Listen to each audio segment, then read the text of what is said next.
Aún cuando estamos ante un contexto en el cual el Estado no logra relacionarse de modo directo o de modo objetivo con la sociedad, principalmente porque el Estado no logra proveer a la sociedad, ¿qué cosa?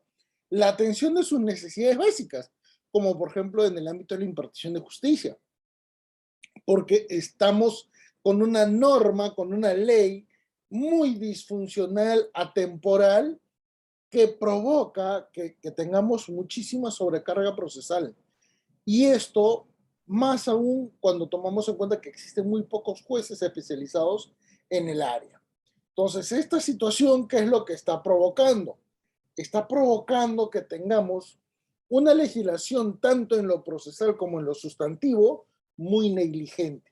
Una situación de incoherencia que nos permite detallar algunas cosas. ¿Correcto? La primera de ellas, vean por favor cómo es que está establecido el contexto en lo procesal, el contexto en lo civil. Mire, en primer término, cuando comenzamos a tomar en cuenta el nivel en el cual se desarrolla o evalúa nuestra normatividad, nos damos cuenta que tenemos un Código Civil del año 84, 1984, que solo regula, ¿qué cosa? A la familia matrimonial. No existe otro tipo de familia, ¿correcto? No existe otro tipo de familia. En esa época, las parejas se divorciaban y el divorcio se sabía con toda precisión, con toda seguridad, cuál era el nivel, cómo se podía brindar la prestación alimentaria, como también se sabía en qué trabajo estaba el papá. Por lo tanto, en este tipo de situaciones, nos vamos a dar cuenta que existe, ¿qué cosa? Una situación muy negativa que solo evalúa los alimentos congruos. ¿Qué cosas son los alimentos congruos? Aquellos necesarios para garantizar la prestación alimentaria en un nivel suficiente.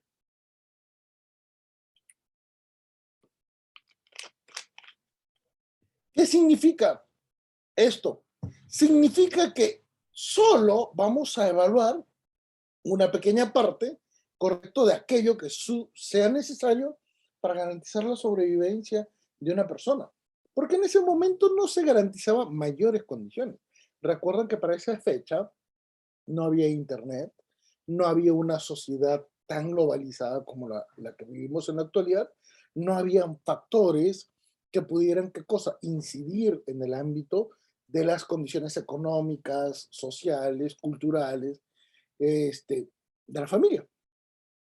Muy por el contrario, se analizaban otro tipo de condiciones y por eso es que vamos a darnos cuenta que en este tipo de contextos la sociedad peruana ya estaba en un proceso de transformación. Un proceso de transformación total, un proceso de transformación que nos va a permitir, y luego lo vamos a ver, qué cosa, una serie de variables que van a tener repercusión en el resto de la normatividad, ¿correcto? Y fíjense, ¿qué es lo que sucede en el ámbito procesal? Tenemos un Código Procesal Civil vigente casi en paralelo a la aprobación de la Constitución del 93. Estamos entonces ante una situación que nos permite detallar que recién en estas épocas, correcto, el contexto del conflicto familiar es percibido casi equivalente a un conflicto civil. Un conflicto civil donde solo participan las partes procesales con legitimidad para obrar, con interés para obrar. Por lo tanto, los alimentistas, por regla general, van a necesitar una representación procesal. Y esto podría verse condicional porque ya no solamente vamos a hablar de alimentistas que son niños y adolescentes, también vamos a estar hablando sobre las personas con discapacidad y los que tienen una condición de mayoría de edad o son adultos mayores. Correcto. Ante estas condiciones, fíjense que toda esa política del Estado en el ámbito jurisdiccional, donde no existe una mayor eh, efectividad, ¿qué es lo que vamos a observar? Que no existe predictibilidad. vaya usted a hacer un proceso de alimentos y se va a dar cuenta que lo que usted planteó no necesariamente se va a cumplir. Donde no es ejecutable la decisión del juez, no le hacen caso. Por eso es que tenemos dos procesos judiciales.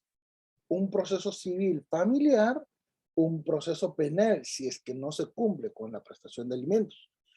No se necesita abogado porque el legislador creyó que este tipo de situaciones no necesitan, ¿qué cosa? La intervención de un abogado, como si las partes, como si eventualmente una mamá en extrema pobreza sabe cómo es el trámite de las notificaciones, sabe cómo es el trámite eventualmente del requerimiento para proceder a una audiencia, sabe todos los procedimientos que pueden, ¿qué cosa? Generar eventualmente, ¿qué cosa? Impugnaciones, apelaciones o inclusive ofrecimiento de pruebas.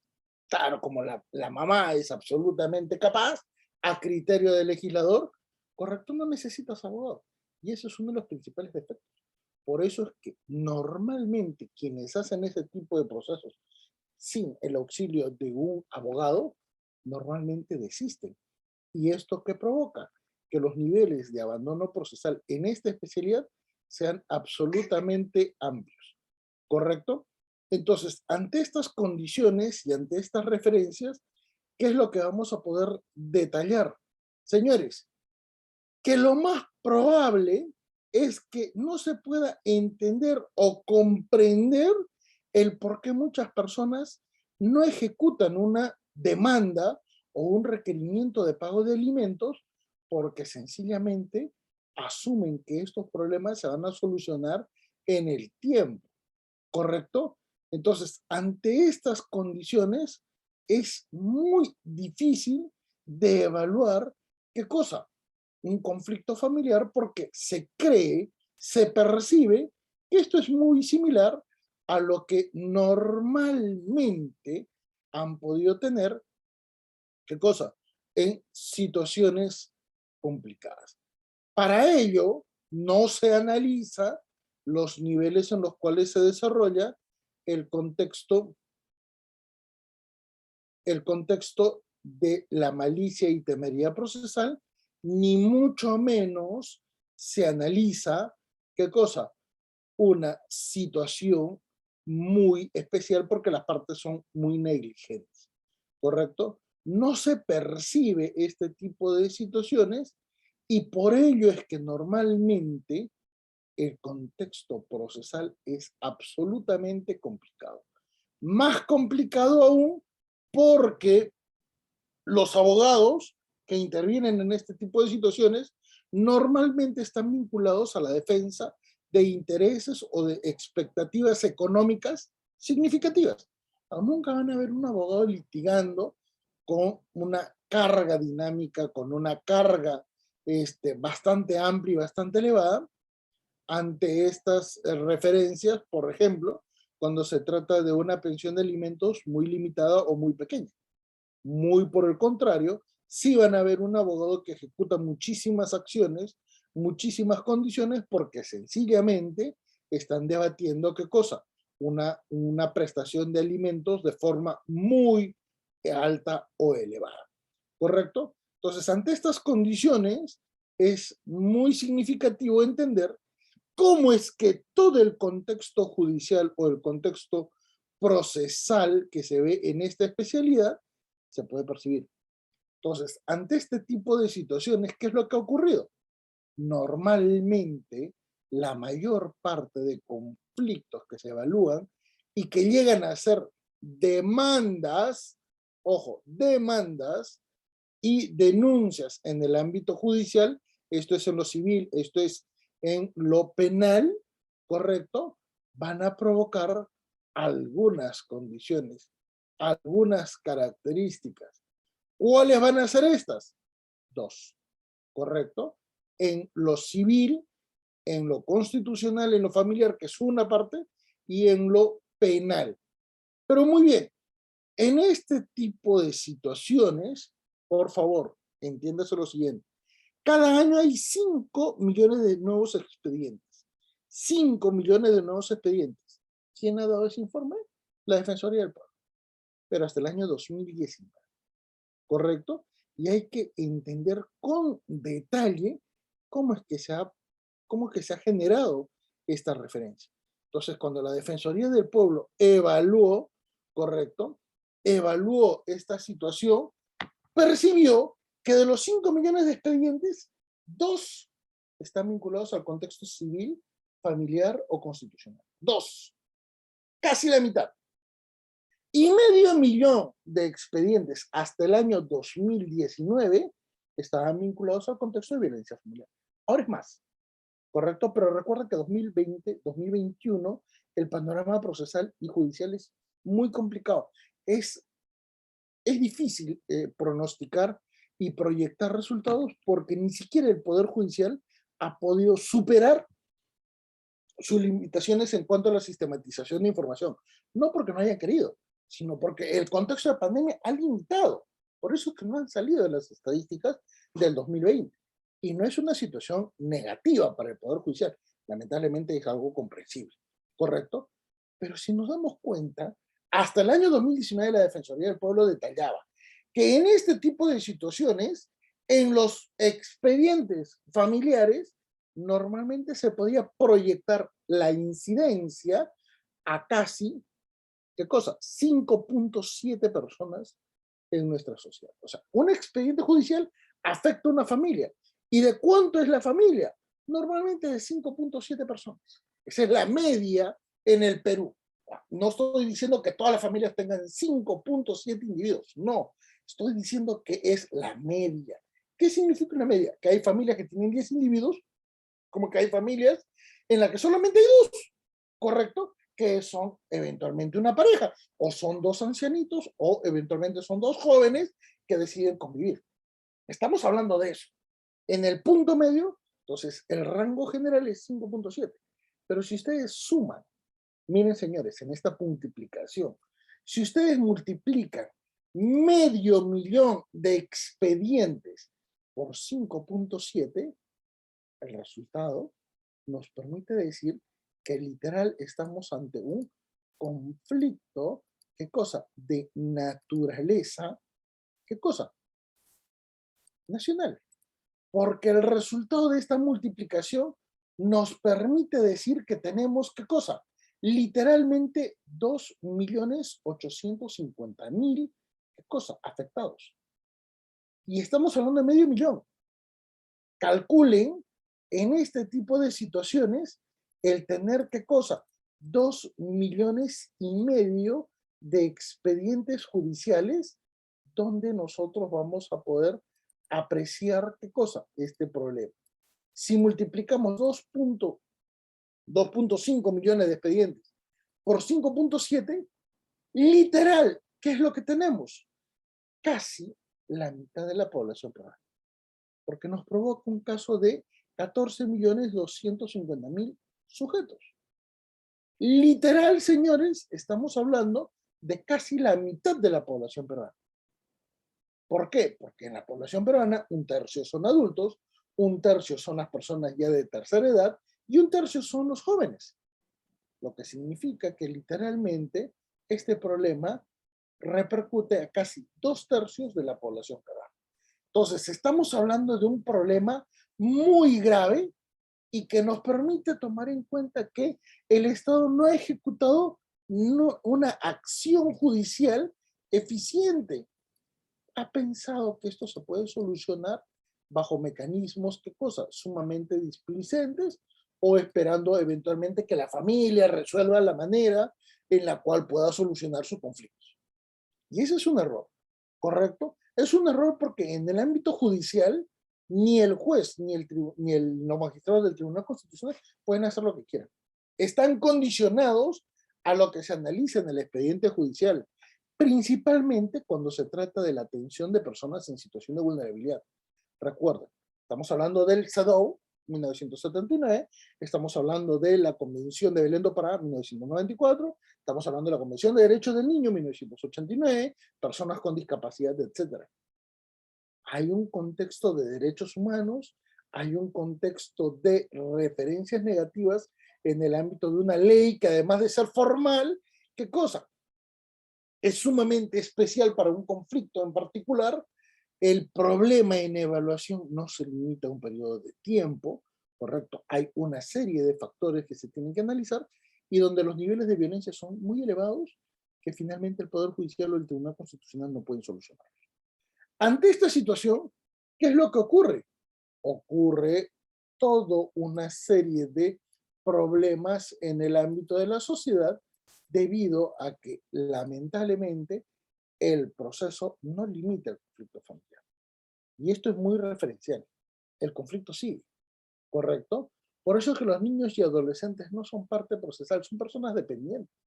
Y ante esa situación de abuso de derecho de parte de los progenitores, normalmente las reglas de flexibilización suelen amplificar los contextos de vulnerabilidad, principalmente porque no se toma en cuenta el problema humano. Acá todo el mundo ha creído que puede resolver el contexto de alimentos sobre la base de la ley. Y la ley no resuelve los problemas. La ley es un mecanismo para resolver problemas, pero no siempre es eficiente. Por eso es que normalmente se asume una función una función asistencialista a favor de los alimentistas. ¿Correcto? Pero un momento, esa situación de protección es efímera, porque finalmente no se le garantiza una atención diligente. ¿Correcto? ¿Y por qué? Porque en el ámbito judicial no se hacen caso a las sentencias judiciales.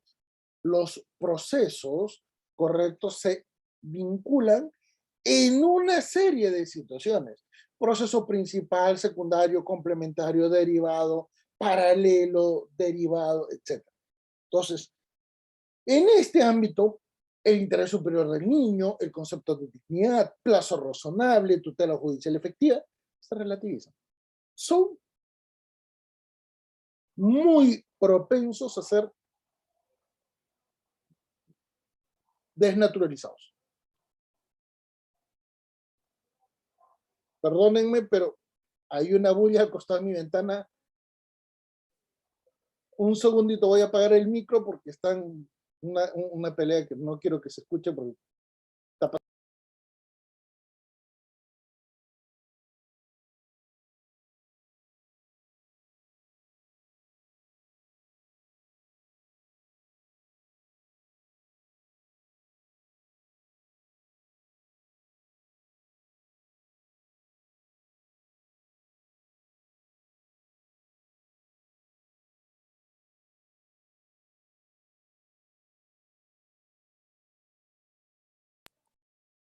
Mil perdones, pero parece que ha habido un problema en la calle. Yo estoy al costado de una ventana, vivo en casa y a veces este tipo de situaciones fastidia, pero mil perdones, no es algo que haya derivado de mi persona.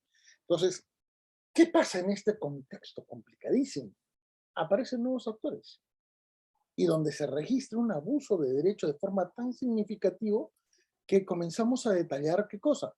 Que ya en este panorama donde la ley sustantiva y la ley procesal nos permiten apreciar qué cosa, familias en crisis.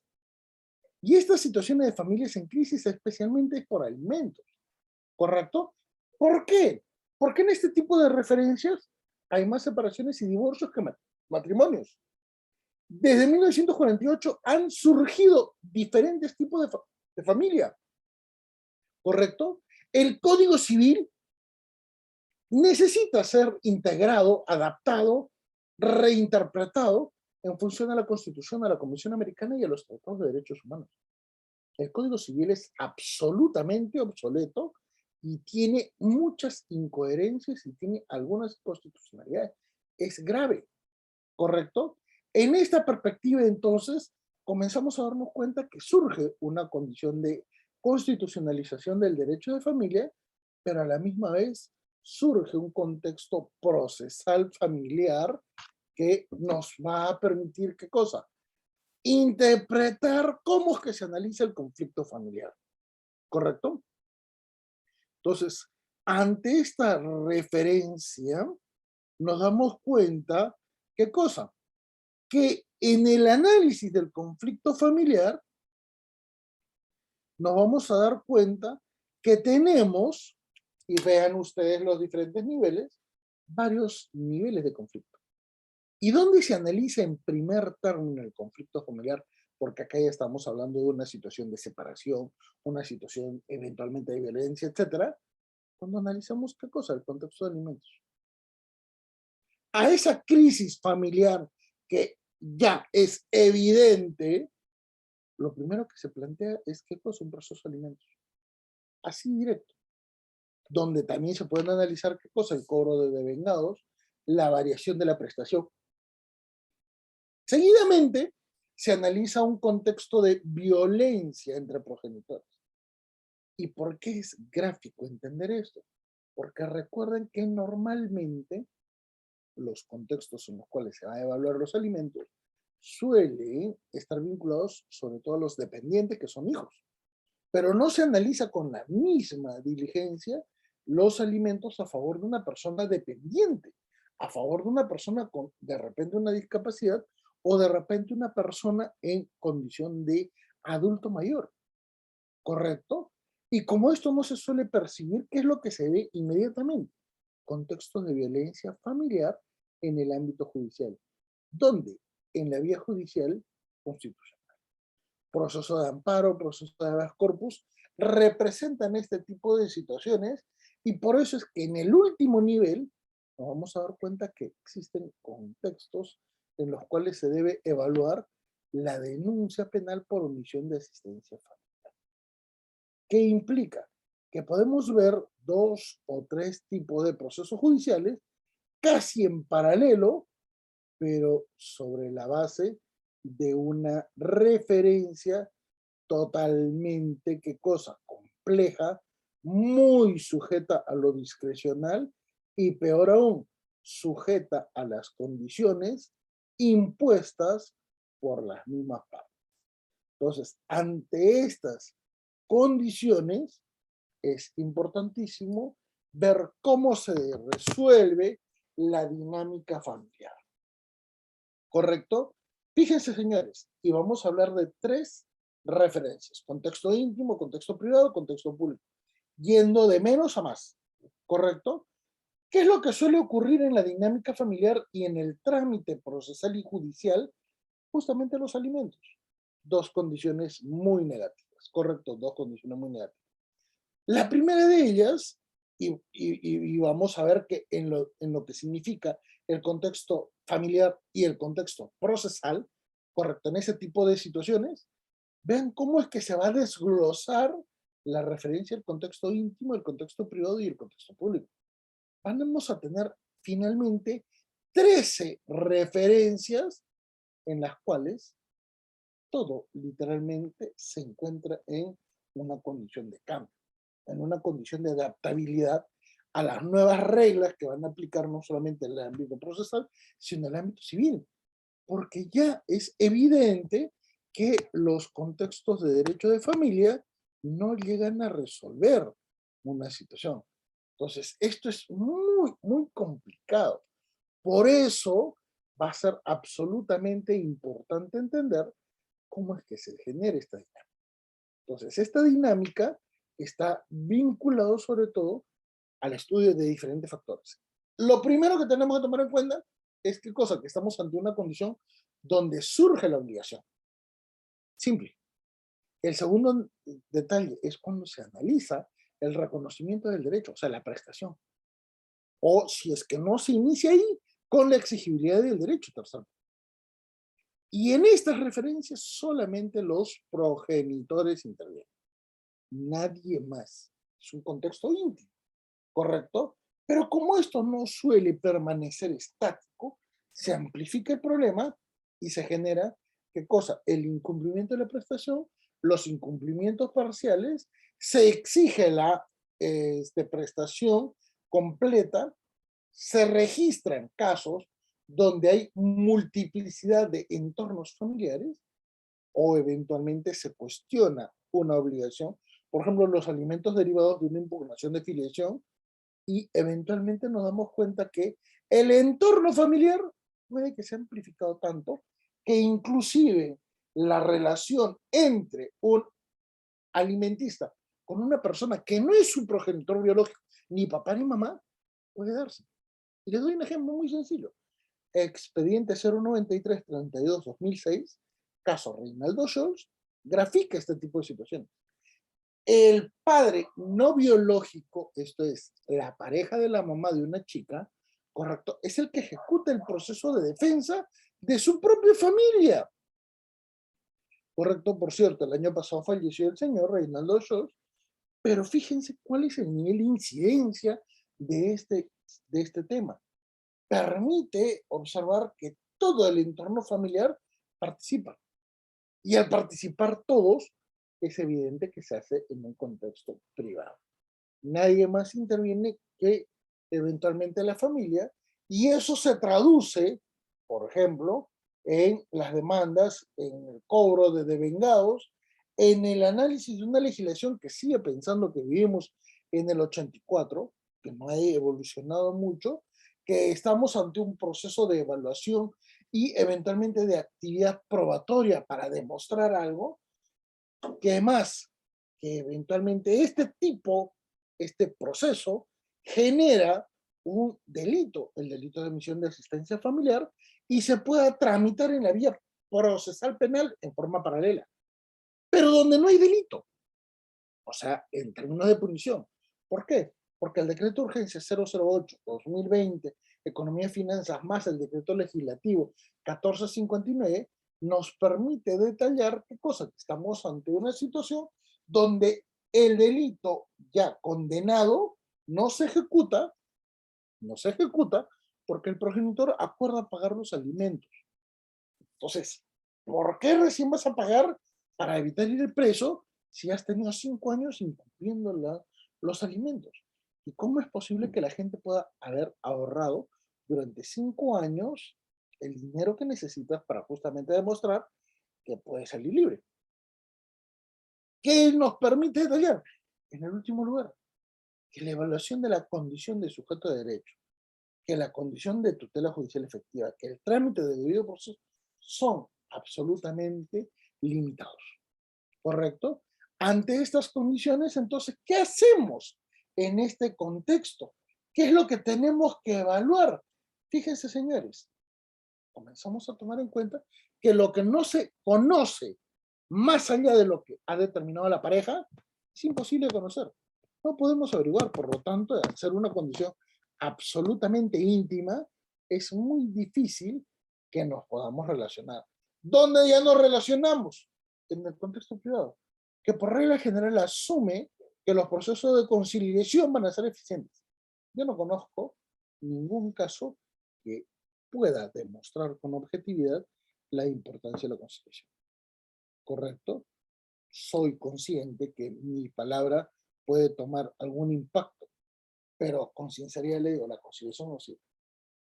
Ni en el ámbito judicial, ni en el ámbito prejudicial, ni eventualmente para evitar una condición de sentencia. No existe, no funciona, no sirve. ¿Correcto? ¿Y eso dónde se demuestra? En el ámbito del conflicto, ya en el contexto judicial. ¿Correcto?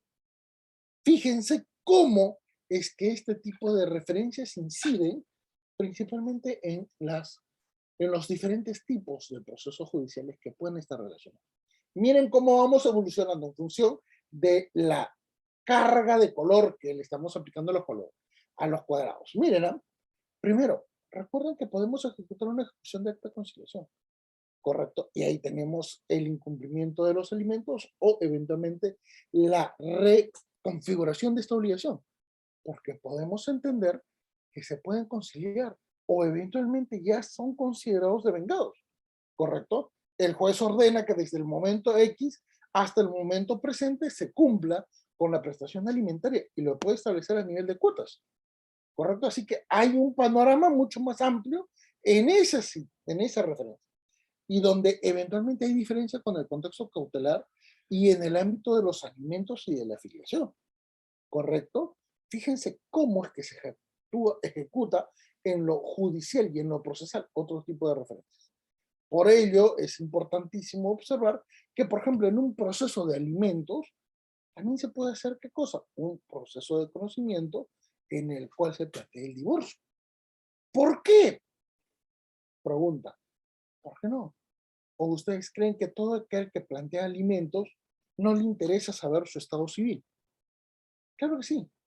Ahí nos damos cuenta que inclusive en los alimentos es muy difícil de poder percibir este tipo de cosas. Por eso es que cuando se plantea una ejecución, hay diferentes niveles de interpretación. Principalmente porque nos damos cuenta que estamos ante un delito de omisión familiar, ¿correcto? Omisión familiar. Pero fíjense, señores, ¿qué significa la omisión de asistencia familiar? Una referencia sumamente grave. Acá, con ese, omisión, ¿correcto? Muy grave porque nos permite detallar que ese tipo de condiciones ya es un proceso penal. No es un proceso, ¿qué cosa? Que se ejecute en términos ordinarios, ¿correcto? Ahí está el gran problema, porque normalmente nos va a detallar varios factores, lo que se evalúa en la vía privada, conciliaciones, y finalmente lo que se hace en el ámbito judicial.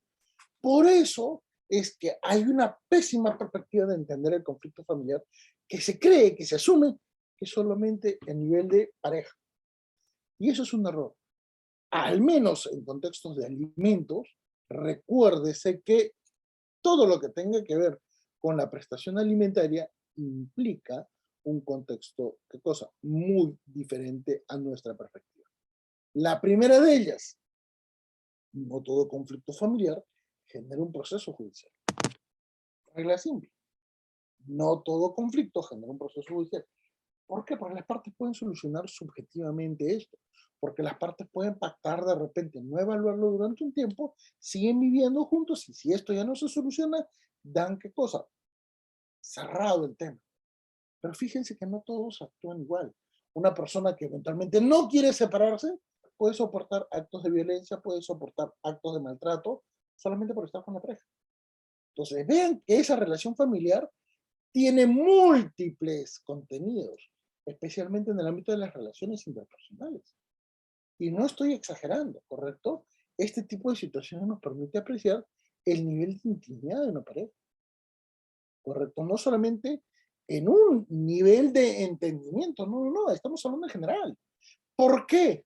Porque cuando esa situación de crisis estalla, se genera el gran problema. La crisis familiar. Acá ya surge el derecho, ¿correcto? La pareja se hace visible. Así hubieran tenido solamente una amistad. En lo sexual, luego se hace visible. Y al hacerse visible, ya pasa a un tercer nivel. Fíjense, relación familiar, crisis, conflicto. ¿Por qué? Porque ese entorno de conflictividad va a exigir, ¿qué cosa? Que eh, algunas referencias sean muy interesantes frente a otro tipo de evaluaciones. ¿Correcto? Por ejemplo, en lo procesal, en lo familiar, el contexto de los alimentos suele excluir otro tipo de evaluaciones, como por ejemplo la tenencia. Y la gran pregunta es, oye, ¿y se puede disociar? ¿Se podría acumular? Sí, no, pero es que son vías distintas. Señores, si ya actualmente el legislador modificó la ley del Código del Niño y Adolescente para poder unir proceso de alimentos y proceso de filiación, ese proceso parte de un proyecto de ley que yo lo inicié. Yo lo inicié, correcto, y lo inicié en el año 2001. Fíjense cuándo se aprobó. Yo he sido asesor del Congreso casi 20 años. Entonces, vean cómo es que al legislador no le importa el contexto de los conflictos familiares porque cree que una sentencia soluciona todo. ¿Correcto? Entonces, ante estas condiciones, correcto, ante estas condiciones es muy importante entender cuando ya fracasados todos los elementos preliminares, nos vamos a dar cuenta que existe un conflicto familiar judicializado. Ese conflicto familiar judicializado en demandas y denuncias, ¿qué nos permite? Nos está detallando que existe una violencia familiar que se va incrementando casi de modo paulatino, ¿correcto? Los niveles de violencia son tan amplios que, por ejemplo, van a permitirnos detallar algunas cosas que son invisibles. La primera de ellas, el Estado no se involucra en entornos íntimos. Y tienen, por ejemplo, a Cuevita, ¿correcto? Pero ¿qué es lo que ha pasado? Cuevita cría a la hija mayor de su esposa y con su esposa tiene 3 hijos. Y el señor ya ha manifestado que adora a la hija de su esposa, la considera una hija suya. Él es el que le financió la fiesta de 15 años. Entonces, pregunta, ¿esto lo sabe el Estado? No. ¿Lo necesita saber? Sí, para efectos legales. Porque si Cuevita en el tiempo se separa de su esposa, Cuevita ya generó una afinidad con la hija no biológica y no se puede casar con ella, ¿correcto? Eso de que yo me divorcio de la madre para casarme con la hija no es válido, es nulo, ¿correcto? Y donde también nos permite detallar otro contexto de intimidad es qué cosa, que aquellas personas que comienzan a establecer este tipo de relaciones solamente para efecto de satisfacer los intereses de una parte, ¿correcto? Van a encontrar un eco cuando interpretemos el artículo sexto del título preliminar del Código Civil, que indica que para poder demandar se necesita un interés para orar. Entonces, ¿cómo logramos compatibilizar este tipo de cosas? Entendiendo la dinámica. Por ello es que normalmente las parejas, ¿correcto?, pueden solucionar un problema. Fíjense, muy diferente a lo que ocurrió antes, porque ya valoran mejor los riesgos, porque evalúan de mejor manera qué cosa, el alcance y contenido de sus decisiones, y por eso es que podemos observar que los grandes problemas no están en la demanda ni en la denuncia, están antes, principalmente porque las personas procrastinan en el tiempo. Esto es, dejan de hacer algo urgente para atender otras cosas. Y porque hay una negligencia sumamente alta, muy negativa, que además se complementa con una acción del Estado, una acción totalmente incoherente que es la ley 30.179, que permite que los alimentos se puedan cobrar hasta literalmente 15 años después. ¿Por qué 15 años? Nadie sabe. Porque hasta hace muy poco, cuando había una situación de controversia, se solicitaba al juzgado limitar. Pero uno está vinculado a la catarata, a una catarata de situaciones, a una catarata de referencias que nos permiten decir, ¿cómo solucionamos esto? ¿Qué hacemos para poder plantear, para poder desarrollar cosas, soluciones? Esa catarata que nos ha arrojado muchos problemas, necesitamos detallarla. Por lo tanto, si estamos ya detallando una situación, necesitamos diferenciar qué es lo que se necesita para así entender el conflicto familiar. Entonces, cuando vamos a analizar el conflicto familiar, evidentemente lo hacemos desde el punto de vista legal, ¿correcto? Para saber quién inició el conflicto, él o ella, o ambos, cómo es que se ejecuta la relación vinculada al ámbito de la naturaleza familiar. ¿Por qué? Porque tenemos que tomar en cuenta que hay matrimonios, convivencias, concubinatos, parejas paralelas. Conozco casos donde la señora sabe que su esposo, que su pareja tiene esposa y sabe también que tienen otra pareja y con la cual no tiene problemas, ¿qué cosa? Económicos. Es una familia pudiente, pero los problemas psicológicos siempre van a estar.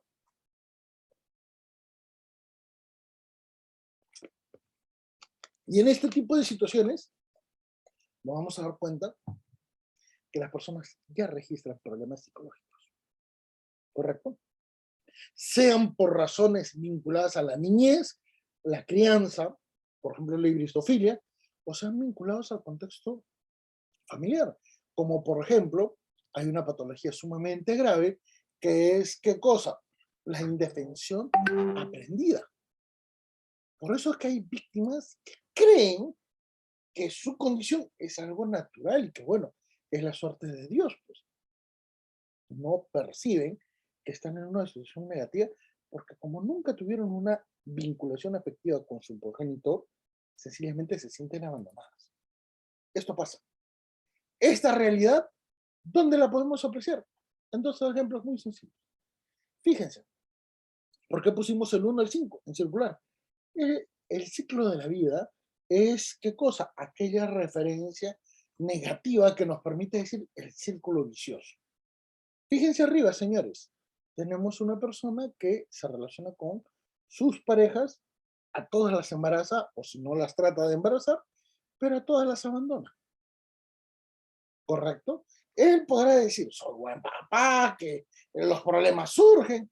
Sí, pero ya cuando comienzas a ver que todas las parejas se relacionan, se parecen o están vinculadas a un entorno, tú comienzas a decir, el problema no es de las chicas, el problema no es solamente de él, el problema es que todos ellos son personas con altos niveles de problemas psicológicos, ¿correcto? Todas esas señoritas han querido cambiarlo a él, han querido, a sabiendas que siendo infiel, querían transformarlo en una persona noble y buena, o fiel, ¿correcto? Fíjense la referencia de abajo. Una mamá que tuvo hijos a los 14 años y que la hija a los 17 años termina teniendo hijos. Tienes abuelos jóvenes, ¿correcto? Y asumen que la maternidad es algo tan maravilloso que mientras más joven, mejor. Y no se dan cuenta que en realidad están sumergidas en un contexto problemático a nivel de perfil psicológico. Porque eso es lo que tienen, se denomina hibristofilia. Y van a tener hijos de cada una de sus parejas solamente para atarlos. ¿Correcto? Melissa Cruz, fíjense cuántos hijos tiene, con cuántas parejas, fíjense cuántas otras parejas ha tenido, y se van a dar cuenta que esta señorita, bueno, tiene múltiples situaciones. Muchos van a decir, no, no, no, usted está siendo misógino porque tiene varias parejas. No, también en el otro lado, mires, es un varón que tiene varias parejas en el tiempo, algunas de ellas de forma casi paralela, y ha tratado de embarazar a todas. En algunos casos lo ha logrado, en otros no. ¿Correcto? No es una exageración, es una condición psicológica. Y esto nos permite decir, señores, no solamente la sociedad la analiza mal, no solamente el Estado analiza mal, acá estamos tomando, ¿qué cosa? En cuenta un gran problema porque al final derivamos y dividimos el trámite del proceso de alimentos en dos niveles, uno civil y uno penal. Correcto. ¿Por qué? Porque vamos a percibir que este proceso se puede amplificar o se puede precisar en varios trámites. Por ejemplo, miren en el ámbito civil, miren en el ámbito penal abajo. ¿Correcto? Primero, se puede ejecutar en un proceso cautelar, porque se puede plantear en un proceso principal, porque se puede hacer el requerimiento de cumplimiento de una pensión de alimentos, porque puede haber una sentencia que obligue el pago de alimentos, porque puede haber un incumplimiento en esa obligación de proveer. Y vean, una vez que pasa eso, recién se hace la denuncia por delito, ¿qué cosa? Penal. Pero fíjense ahora, ¿qué es lo que pasa? ¿Por qué no se hace caso a la sentencia que ya determinó el pago de una prestación de alimentos? Porque a nadie le importó el concepto del executio que normalmente tiene un juez. Los jueces tienen executio. ¿Y el executio qué significa? Que el juez mismo puede apercibir, puede exigir, puede cobrar los alimentos, porque está en sus facultades. ¿Lo han querido hacer? No. Ahí te permite decir, el contexto del Estado es el que está mal. ¿Y por qué ese Estado no evalúa ese ámbito judicial efectivo? ¿Correcto? Peor aún cuando vemos el proceso penal. ¿Por qué? Porque puede haber determinado una sentencia, una condición de culpabilidad. Pero ese culpable no va preso. ¿Y por qué no va preso? Porque en el año 2000 se hicieron reformas. Decreto de urgencia 008-2020, Economía y Finanzas, y el decreto legislativo 1459, que establecen que una persona condenada, esto ya se aprobó su delito, por cierto, que eso mismo también es una mala perspectiva de evaluación criminológica, ¿no? Donde esas dos normas, ¿qué te dicen? Que no va preso. Si el señor puede pagar los devengados en un solo golpe, no va preso. Y ahí sí se presta, ahí sí tiene dinero. Pero claro, cuando tenía otra condición, no la quería asumir. Entonces, ese conjunto de condiciones nos permite, ¿qué cosa? Entender y comprender una dinámica totalmente especial. ¿Correcto? Una dinámica que por regla general no se suele detallar en los contextos de alimentos, porque principalmente los tiempos en los cuales se ejecutan estos trámites son muy extensos. Y si nos damos cuenta, fíjense la cantidad de trámites que puede desarrollarse. Si esto ocurre, viene la gran pregunta. ¿Acaso protegemos al niño en este contexto? ¿Acaso protegemos a la mamá que normalmente suele pedir los alimentos? No, nos damos cuenta que al final de cuentas una cosa es el trámite formal del proceso y otra muy distinta es ¿qué cosa? La evaluación de los alimentos. Por eso es que va a ser muy importante entender cómo se resuelven los alimentos para efectos de poder atender algunos inconvenientes. Y eso nos implica desacreditar a la conciliación. ¿Y por qué la conciliación va a ser negativa? Porque no funciona, pues, no funciona. Esa es la realidad. Y no funciona porque a nadie se le ocurrió pensar que lo que se acuerda hoy, 16 de abril del 2020, de repente en 2 meses ya no sirva. Porque en 2 meses yo ya tengo otra pareja y de repente ya tengo, ¿qué cosa? La esperanza de tener otros hijos en la nueva pareja, que va a repercutir en el contexto de conflicto. Porque evidentemente la mamá de mi primer compromiso, de los hijos de mi primer compromiso, va a estar de acuerdo. Entonces, viene un gran conflicto entre quien brinda alimentos y eventualmente entre quien los provee y administra. ¿Por qué pasan estas cosas? Porque nos damos cuenta que los entornos económicos, sociofamiliares, la evaluación misma del conflicto es distinta en la familia alemana que en la familia peruana. Por eso he puesto ahí al fondo del sitio. Y fíjense, señores, aunque parece lúdico, vean el nivel de problemas psicológicos que la gran mayoría tiene. ¿Correcto? Tienen graves problemas. Asumen una condición negativa porque creen, o bueno, sus personajes, porque creen que así debería ser. Eso se llama ignorancia. Por eso, ya en esta parte final, por favor, permítanme detallar algunas referencias. ¿Correcto? Este ya es el trámite ejecutivo para el trámite de pensión de alimentos. ¿Cómo se cobra la pensión de alimentos? Hay dos niveles. Quien está obligado a brindar alimentos y el alimentista. Pero recuerden que esto involucra, ¿qué cosa? Que se evalúe el perfil económico, el perfil financiero, como también el perfil moral de cada uno de los padres. La mamá, lamentablemente, en este tipo de condiciones es la que suele, ¿qué cosa? Estar condicionada. Pero un momento, lo que ella hace, esto es la atención, los desayunitos, el almuerzo, los hijos, el cuidado el baño, la higiene, la limpieza, también se cuantifica. Pero no excluye su obligación de brindar alimentos.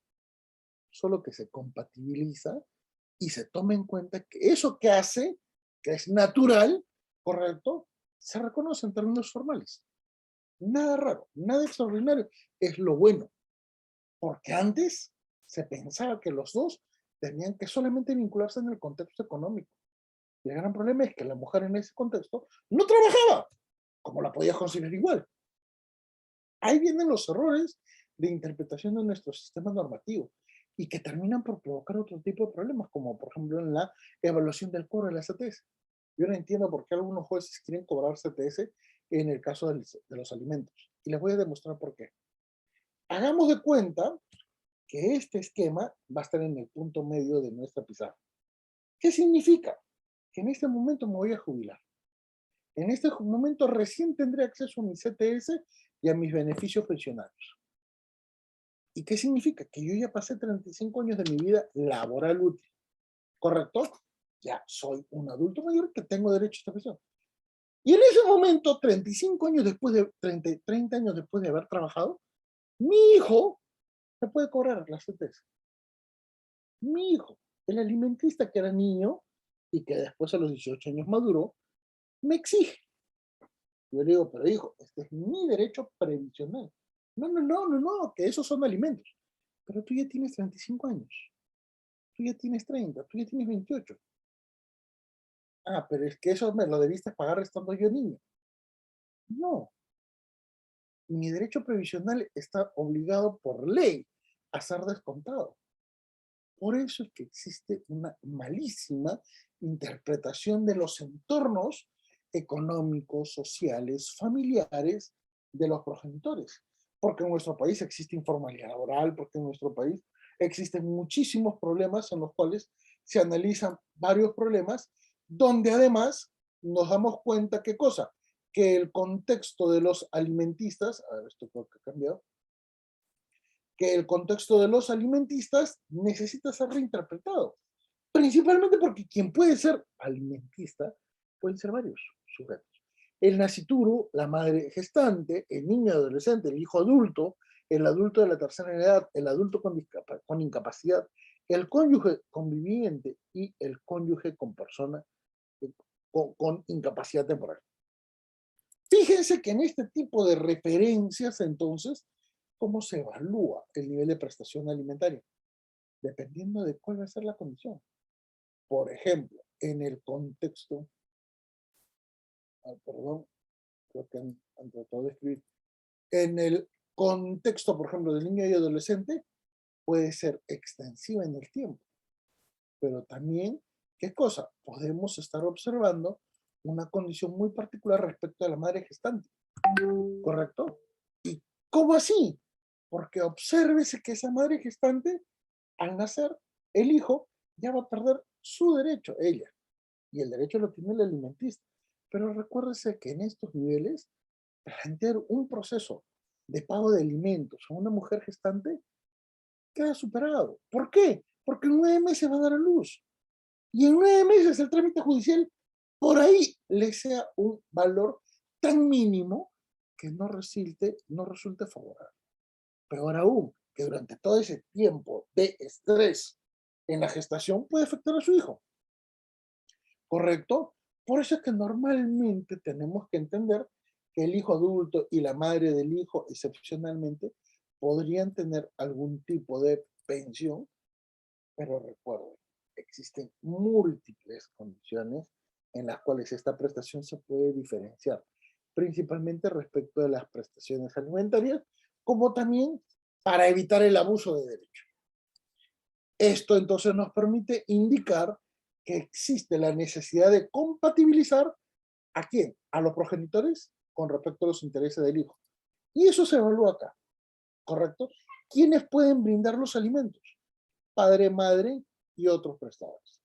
Los abuelos, los tíos hermanos, ¿correcto? Los hermanos, eventualmente la pareja del progenitor, les pedí intervenir los hijos, ¿correcto? Quien tiene una obligación moral con el hijo de la pareja, pero también respecto a su propia capacidad. Pero ahí se ve qué cosa, alimentos congruos. Recuerden que no son los únicos alimentos, porque hoy por hoy, por ejemplo, ¿qué es lo que vamos a ver? El contexto de los alimentos derivados de calidad de vida. ¿O ustedes creen que los pagos de pensión de alimentos en familias con un nivel socioeconómico muy alto no se analizan? Claro que sí. Recuérdese que los alimentos involucran ¿qué cosa? Inclusive gastos vinculados a la actividad lúdica. Por eso es que se puede interpretar esto como un derecho natural, un derecho humano, un derecho convencional, un derecho fundamental, un derecho constitucional. Hay una interrelación en el ámbito de la evaluación de los alimentos que nos va a permitir indicar qué cosas son los alimentos cómodos. Son los alimentos vinculados a la vestimenta, a la educación, a la vivienda, a la salud, a las actividades lúdicas, a las actividades complementarias. ¿Correcto? Por ello, hay que entender una cosa. Los hijos crecen. Muchas personas creen que una conciliación pactada solo para un momento temporal ya es vinculante y limita a las partes en el futuro. No, señores. Esto tiene mucho que ver con las condiciones alimentistas de los que son dependientes. Necesitan adaptarse a nuevos entornos. Cambia, ¿correcto? Hay algunas personas que esa condición de alimentista ya es permanente, pero la gran mayoría son temporales. Y temporales increciendo. Esto es aumentando las condiciones. ¿Por qué? Porque si un hijo quiere ser atleta, por ejemplo, de primer orden, tiene que entrenar bajo condiciones de mayor exigencia económica. ¿Quién paga eso? Entonces, véanse que eventualmente los propios hijos pueden ampliar sus necesidades. Por ejemplo, un niño que quiere estudiar qué cosa en una universidad de alto prestigio, tiene que prepararse mejor, porque el colegio no satisface. ¿Correcto? Entonces, ante esta serie de situaciones, miren la diferencia de los alimentos congruos con respecto a los alimentos de calidad de vida. Porque en esta calidad de vida ya qué es lo que se analiza. Condiciones patrimoniales muy elevadas. Perdónenme un segundo. Por estornudar. ¿Qué es lo que se analiza? los alimentos que eventualmente necesitan ser reinterpretados.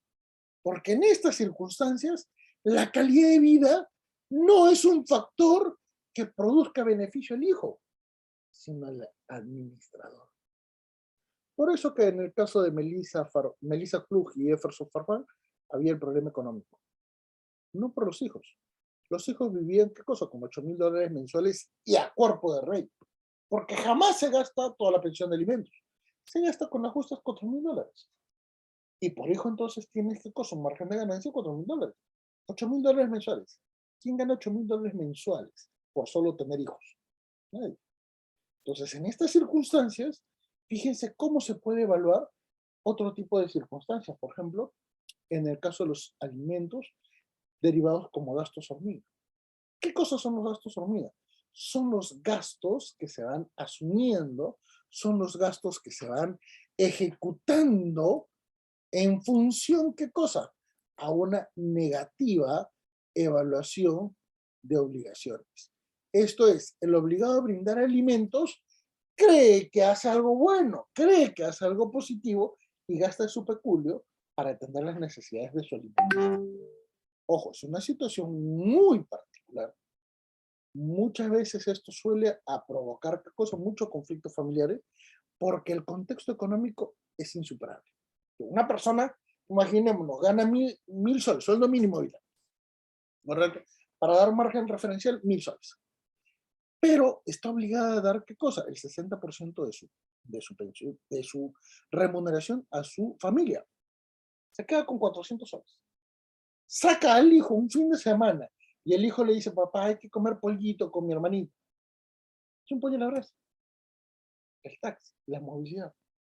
Solo tiene 400 soles. ¿Con qué dinero va a gastar? No, hijo, ya el dinero que le pagué a tu mamá, ahí hay que comer pollo. Pero a ti no te van a invitar, papá. Eso termina por provocar un área muy complicada, pero también que permite detallar el incremento de la reducción de la mediación.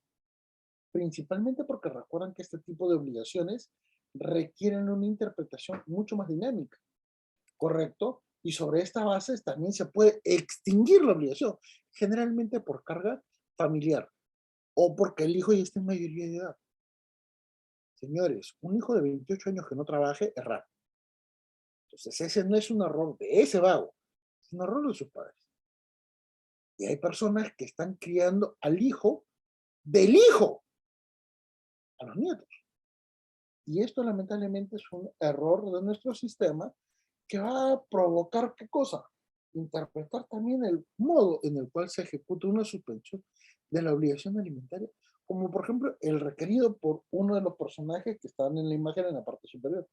En su momento, ese personaje, ese cantante, se relacionó con esta señorita, una persona muy tóxica, por cierto, correcto, que terminó, ¿qué cosa? Generando una condición. Esa señorita ahora se ha casado con una persona con mucho dinero y su expareja, que era cantante, durante pandemia no ha tenido actividad económica porque el negocio al que se dedicaba no era contratable. ¿Qué es lo que provocó? Sencillamente un demérito. Quiso plantear su proceso de reducción o suspensión, no le convalidaron. Y al final, durante todo el tiempo donde no trabajó, igual tenía que prestar alimentos. Vean cómo es la incongruencia de estos factores. Claro, la gran mayoría de casos son casos bastante referenciales en los cuales nos damos cuenta que hay alguna persona que actúa o bien o muy mal.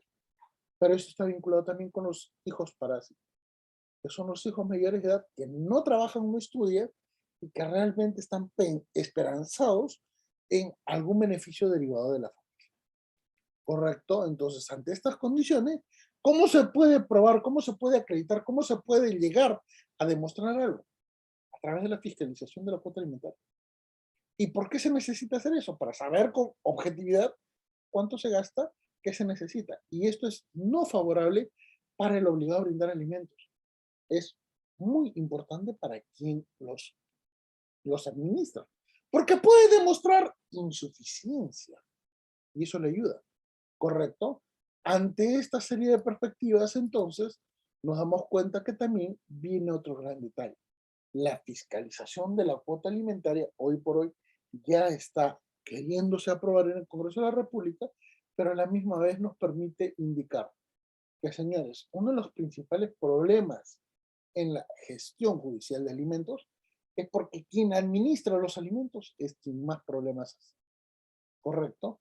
Y eso es lo que finalmente provoca que muchísimos conflictos familiares no puedan ser resueltos de modo diligente y de modo absolutamente, ¿qué cosa? Objetivo. En este tipo de referencias, quedo muy agradecido con CEFOCA por esta oportunidad y eventualmente quedo a la atención de las preguntas que estimen convenientes con el mayor de los gustos.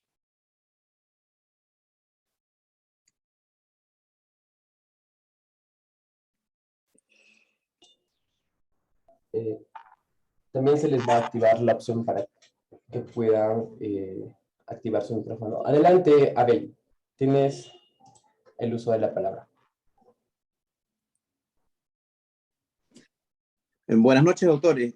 Más bien felicitaciones por la clase que nos acaba de brindar. Mi pregunta, más que todo, es respecto a, ¿es convenible realizar una una conciliación o iniciar una demanda por alimentos, o sea, en la vía judicial? A ver, la conciliación no sirve. Lo he indicado. En cualquier etapa del conflicto familiar, la conciliación no sirve para nada. Te voy a dar una referencia. Si dos personas dicen, vamos a ver si conciliamos, van a un centro de conciliación. Pregunta, ¿el conciliador los conoce? No, sí o no. El conciliador no sabe quiénes son, no les interesa saber quiénes son, y peor aún, no le importa saber lo que ocurra después que han terminado, ¿qué cosa? El procedimiento conciliatorio. Y de repente el procedimiento conciliatorio tiene una validez de un solo día.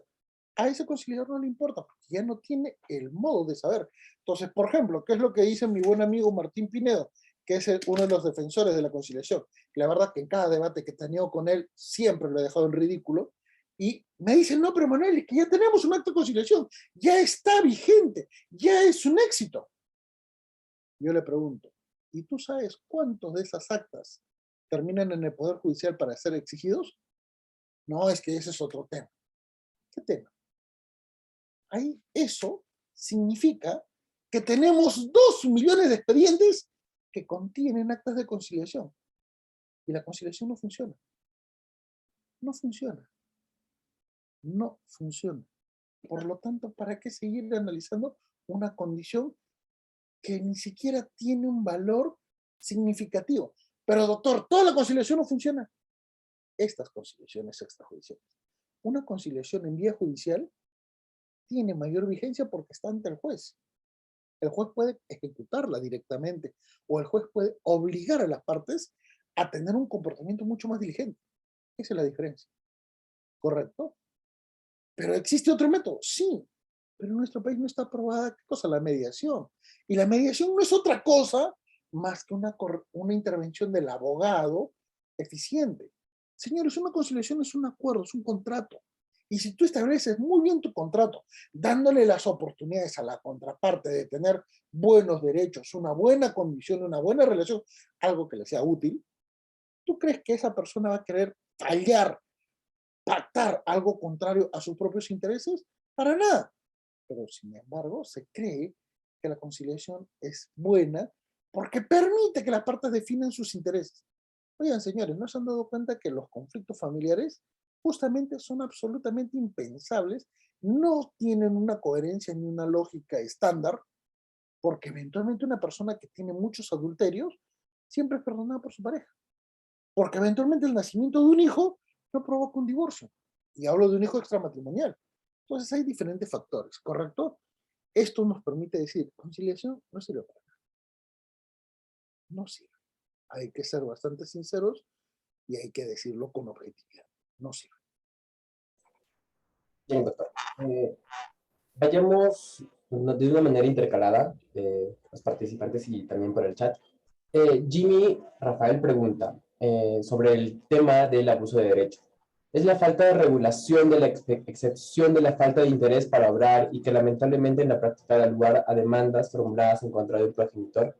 Bueno, este vacío legal debería ser revertido, ya que en este caso el padre no tiene otra opción que contestar la banda. Comenta, ¿no? Lo que pasa es que en realidad todo está vinculado al modo en el cual se plantea la acción judicial en función del conflicto familiar. Hay múltiples variables. No hay una manera única de resolver este tipo de situaciones. ¿Correcto? Claro. Ahora, doctor, le damos el pase a la doctora María. Adelante, María, tienes el uso de la palabra. Doctor, buenas noches. ¿Cómo está? Primeramente para felicitarlo, excelente la ponencia. Bueno, doctor, una pregunta. ¿Qué pasa? Por ejemplo, tenemos un caso de un proceso por alimentos. En este proceso se sentenció cuando el alimentista era menor de edad. Pasa el tiempo y cumple ya la mayoría de edad. En ese caso, el padre solicita el cese o exoneración de alimentos, pero en el mismo proceso de alimentos. Mi pregunta es, doctor, ¿ese pedido sería amparable o es que se le indicaría pues al padre, no al alimentante, que lo solicite vía acción, como por ejemplo a través de un proceso de exoneración de alimentos? Gracias, doctor. Pues una buena pregunta. Particularmente esta pregunta me hacen mucho los jueces. Yo les digo, primer término, señores jueces, ustedes tienen la facultad de interpretar. Es más, ese está en uno de los artículos del título preliminar del Código Procesal Civil, que les faculta a ustedes, ¿qué cosa? Evaluar los fines del proceso e integrarlos a una norma procesal. En este caso, la ley te dice que ese tipo de situaciones exigen un proceso judicial nuevo, una demanda. Pero viene la gran pregunta. Pero si el hijo ya está adulto, si eventualmente no estudia, si eventualmente el hijo es emancipado porque tiene qué cosa, por ejemplo, es un joven actor, ¿qué necesidad tiene de tener alimentos? Entonces, ante estas condiciones, ese juez que ve un escrito de exoneración, ¿qué es lo que podría decir? Por integración, por interpretación de las normas del título preliminar del Código Procesal Civil, el cobro de alimentos queda, ¿qué cosa? Cancelado, porque se ha llegado a la madurez del hijo, no acreditándose, ¿qué cosa? Una condición de necesidad, eventualmente, ¿qué cosa? Quedan parados. Pero por regla general, ¿qué es lo que hacen los jueces para evitar algún tipo de crítica, especialmente a un nivel de apelación y que puedan ser sancionados? Dicen, no, la ley dice que haga tu proceso nuevo. Lo que significa que de un solo tipo de conflicto familiar hay dos procesos. Dos procesos. Y el segundo proceso que pide la exoneración va a requerir que el juez de primer caso le notifique o le envíe todo el expediente. ¿Ustedes creen que esto es absolutamente coherente en un sistema donde el Poder Judicial conoce estos problemas? No, ¿sí o no? Por eso es que no necesitaría. Pero recuerden que no todo el mundo puede argumentar o fundamentar muy bien sus decisiones, y por eso que hay esta ambigüedad.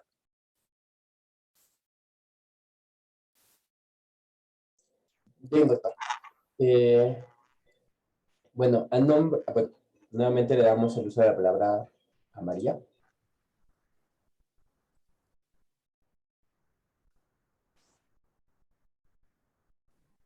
Doctor, una pregunta más, por favor. Por ejemplo, en un proceso de alimentos ya existe una sentencia. El alimentista, y es más, en ese proceso está en ejecución.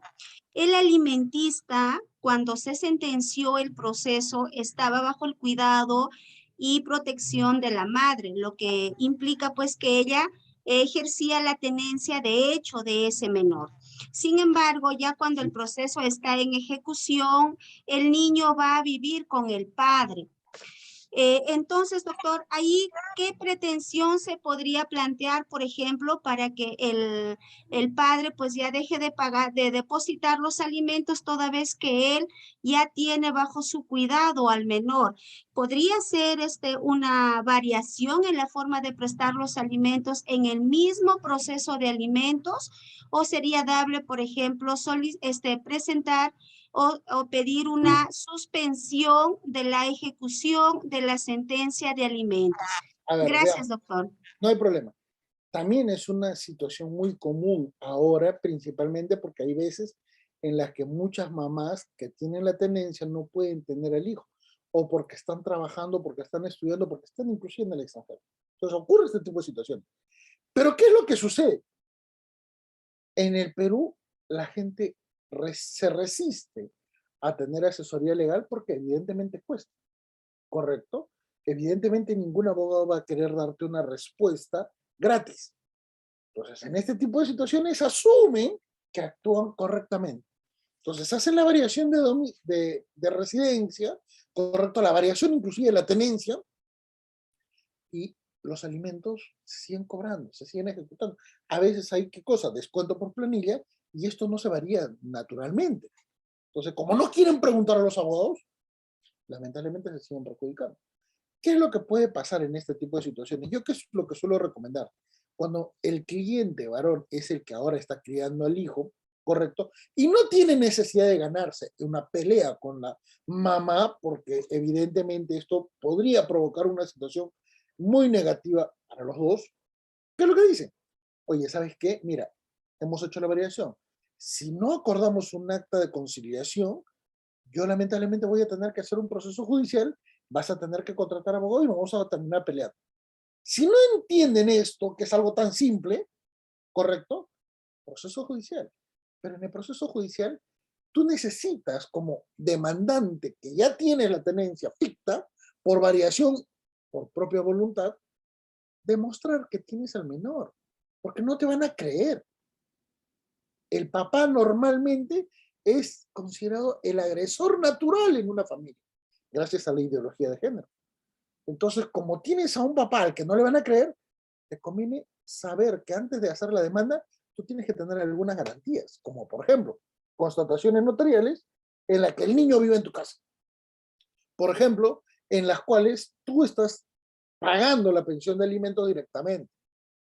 Este tipo de situaciones hacen que esta variación de la tenencia tampoco genere un conflicto muy grande cuando se hace judicial, porque la contestación de la demanda dirá, sí, pues hubo una variación de la tenencia porque yo no podía, no quise conciliar y bueno, lamentablemente ahora tengo que pagar abogado para decir que sí, está bien, es correcto, o se puede llenar la otra parte siempre y cuando trates de evitar el problema, un problema mayor. Pero la pregunta es, ¿y por qué no lo conciliaron? No les interesaba conciliar. Esa es la razón. El contexto familiar es muy subjetivo. Ese es el gran problema por el cual muchas personas no entienden el por qué las parejas se pelean a nivel casi de matarse. ¿Correcto? Bien, doctor. Por nuestra fanpage también preguntan la señorita Carla, ¿qué sucede si se demanda por alimentos a un padre que se encuentra en prisión? Se sigue, la obligación sigue vigente. ¿Correcto? Saldrá de prisión y le pueden cobrar de vengados. Por eso les digo, es muy difícil que la gente evalúe sus derechos. ¿Correcto? No lo quieren hacer porque asumen que un miserable abogado les va a cobrar. Como si fuera, ¿qué cosa? Obligación trabajar gratis. Entonces, ¿qué es lo que deberían hacer estas personas? Los presos normalmente tienen asesoría legal gratuita. ¿Correcto? El Ministerio de Justicia tiene abogados defensores en las cárceles. Y tienen que decirle, oiga, yo tengo una pensión de alimentos. ¿Qué es lo que tiene que hacer el abogado defensor? Solicitar, ¿qué cosa? La suspensión o la exoneración de los alimentos mientras esté preso. Porque de lo contrario, al salir, le van a cobrar los devengados. Y el problema es de nunca acabar. De acuerdo, doctor. Ahora le damos el pase a Abel. Adelante, Abel, tienes el uso de la palabra.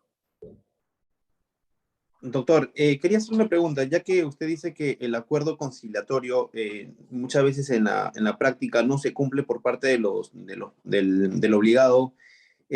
Al iniciar, ¿me escucha? Sí, de los Disculpe. dos.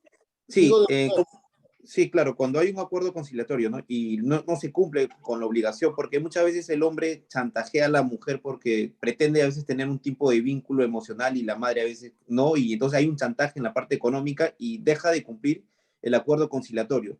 Entonces, la pregunta es, ¿se debe realizar un proceso por ejecución de acta de conciliación o se debe iniciar una demanda desde cero ante el juez respecto a las necesidades del alimentista? Va a depender del caso. La regla general es que se plantee la ejecución del acto de conciliación. El gran problema es que normalmente hay algunas prestaciones, algunas obligaciones, algunas condiciones que sí se van cumpliendo, ¿correcto? Entonces, viene el gran detalle, ya se están cumpliendo. ¿Para qué llegar a una ejecución total? Ahí te da la facilidad la ley procesal de poder atomizar, esto es, individualizar cada contexto. El gran problema es, como tú bien dices, se suele pensar que el varón es el miserable. Correcto, esa es la típica. Todo el mundo cree que el varón es el único culpable. Pero yo le podría decir que en términos oficiales, el Ministerio de la Mujer ha determinado en el año 2014 que quien hace, por ejemplo, actos de alienación parental es la mamá, porque es quien tiene el menor. ¿Correcto? Y eso se llama violencia psicológica. Y aunque te parezca increíble, tú revisas las sentencias en casación sobre alienación parental, cuando la mamá es la que genera estos problemas y lo dejan registrado en sus fundamentos, no hacen variación de tenencia. Pero si el papá es el que hace la alienación parental, al papá le quitan la tenencia. Entonces, dejemos de pensar que el varón es el único miserable en este tipo de situaciones. Porque normalmente, ¿quién es quien incumple el acuerdo conciliatorio por regla general? La mamá. Porque dicen, no, no lo vas a ver cuando tú quieras. Oye, no es cuando yo quiera, es conforme al qué cosa, al pedido y al calendario de visitas. No lo quiero, no me da la gana. O me va a decir que eso no ocurre. Entonces, los conflictos familiares son subjetivos. Por eso es que por regla general no se pueden solucionar. Bien, doctor. Ahora, Raúl Castañeda pregunta. Bajo el contexto de que los procesos de alimentos deben ser rápidos en su atención y trámite, ¿qué opina sobre el procedimiento que se deriven al Ministerio Público para que se emita un dictamen previo a la emisión de sentencia en segunda instancia? A ver, yo les pregunto, estamos hablando de un contexto civil, de un contexto privado, donde el título preliminar, artículo 6 del Código Civil, detalla que solamente deben intervenir las partes interesadas. ¿Qué tiene que ver el Ministerio Público? ¿Desde cuándo, por ejemplo, el Ministerio Público se interesa mejor que las partes procesales? Y ese es un error de tener una norma obsoleta en lo familiar. No sirve. Por eso es que, por ejemplo, cuando te divorcias, el Ministerio Público está para defender ¿qué cosa? El matrimonio. Y la pregunta es, oye, yo me quiero divorciar, yo no quiero mantenerme casado. No, pero el Ministerio Público está para defender el matrimonio, porque así supuestamente interpretan la Constitución. Pero yo me quiero divorciar, acá hay violencia familiar, me van a matar. No, yo quiero que sigas casado. Es lo mismo que ocurre en contextos de alimentos. ¿Para qué tienen que venir? ¿Cuál es el nivel? ¿No deberían ver mejor temas penales porque los delincuentes se les están escapando de las manos? ¿Qué hacen en un contexto de civil? Absolutamente innecesario.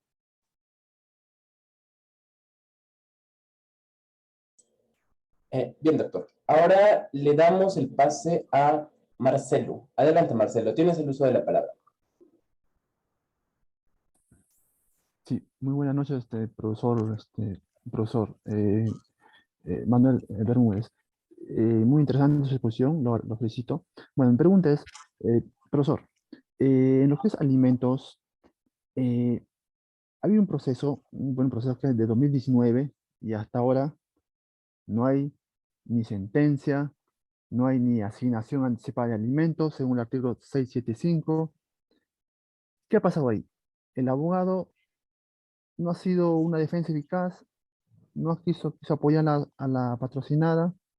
Ahora, pero yo me pregunto, profesor, el artículo 675 de la acción de alimentos, en el segundo párrafo dice, lo que voy a ilustrar, en los casos de los hijos menores de indudablemente relación familiar, el juez deberá otorgar medida de asignación anticipada, actuando de oficio. O sea, quiere decir que el juez también debió él hacer la acción anticipada de oficio. Gracias, muchas gracias. Mi pregunta. Gracias. Sin la necesidad de ese artículo. Recuérdese que el juez es funcionario público y el juez tiene que acatar tanto la ley nacional como los tratados internacionales. Por lo tanto, véase que la Convención de Derechos del Niño y Adolescente, correcto, del año 1989 es vinculante para nuestro país. Y eso se ve en el artículo 10 del título preliminar del Código Niño y Adolescente, que obliga a defender a los niños. Por lo tanto, no necesita una norma explícita para ejecutar una defensa. Ya debería hacerlo por el solo hecho de ser juez. El gran problema es que tenemos tanta sobrecarga procesal y tantos cambios en el ámbito de la justicia en familia que pasamos a tener tanto desorden que probablemente desde el 2019 hasta la fecha han pasado como 3 jueces o de repente 2 jueces, porque acuérdate que cada año hacen cambios. Entonces, ya se trata de una condición procesal. Pero un momento, ahí viene la intervención del abogado. ¿Qué es lo que está haciendo ese abogado? Que está pasando tanto tiempo, ya debería haber intervenido. Correcto, ya debió haber solicitado una medida cautelar, eventualmente para reforzar ese artículo que usted ha detallado. Pero eso ya depende para saber qué cosa, de una evaluación casuística, no de una evaluación objetiva de lo que está sucediendo. ¿Correcto? Muy bien. Eventualmente, tomando en cuenta que ya finalizamos nuestra conferencia, solo una última pregunta, mi querido doctor, de Sofocar. ¿Sí? De acuerdo, doctor. Entonces le damos el uso de la palabra a Jimmy Rafael. Adelante, Jimmy. Buenas noches, doctor. Doctor, ¿cuál es su opinión respecto al tema de las liquidaciones en cuanto al manejo de la pensión? Hay casos donde las pensiones son fijadas en porcentajes y son elevados. Un caso práctico, un trabajador minero, fijan utilidades, ¿no?, dentro del tema de la pensión y la mamá hace mal uso de esto. ¿Es posible plantear una rendición de cuentas? Porque en la práctica se ven algunos de estos casos. Esa es la consulta, doctor. Gracias. Eso se llama fiscalización de la cuota de alimentos. Entonces tú comienzas a darte cuenta que cuando hay buen salario, con descuento, esas administradoras de alimentos siempre tienen celular de alta gama, siempre tienen el carro, siempre tienen ropa, y los alimentistas no. Entonces, yo en algunos casos he planteado la variación de la tenencia por justamente negligencia en el cuidado, ¿correcto? Y he pedido que cuando se otorgue la variación de la tenencia, esa mamá que hacía un mal uso de la pensión de alimentos, trabaje para que pague una cuota de alimentos. Y créeme, ante este tipo de planteamientos, siempre te piden conciliar y ahí logras reducir la pensión de alimentos porque sabes que esa persona no va a trabajar.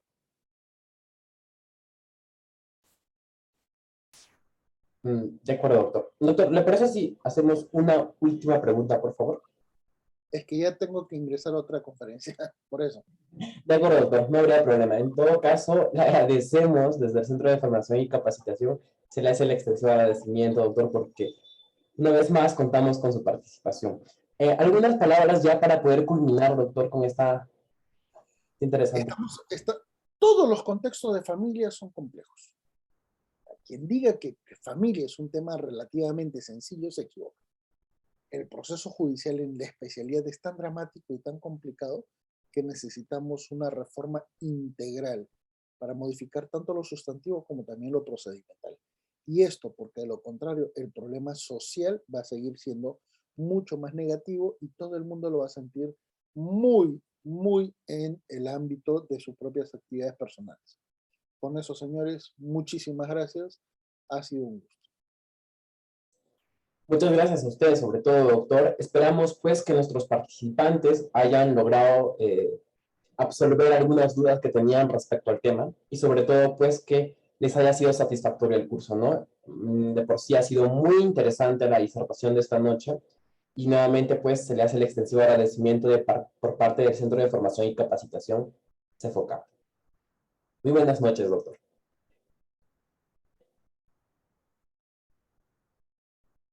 Muy buenas noches con todos.